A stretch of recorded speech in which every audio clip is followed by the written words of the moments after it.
Egunon! Gu Maite eta Ine gara, eta hilabete honetako galkoketa aurkeztuko dizuegu.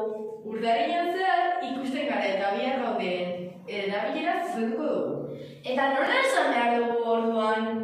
Aditzaren aspektua zuzendu behar dugu.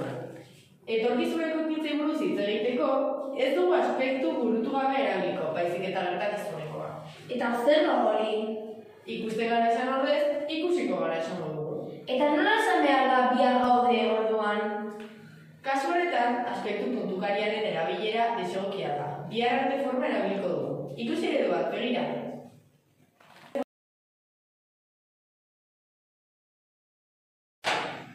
Azken paragrafoa falta zaigu. Bai, zubiatu informazioa eta nik idatziko dut. Ados.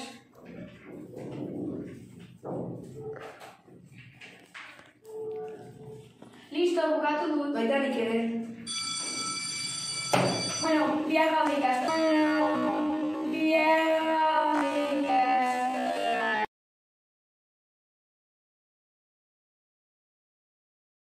Bai, jaio. Blaitu! Saiatuko gara hori zuzentzen orduan. Bai, eutxi goieri eta ánimo. Bihar arte.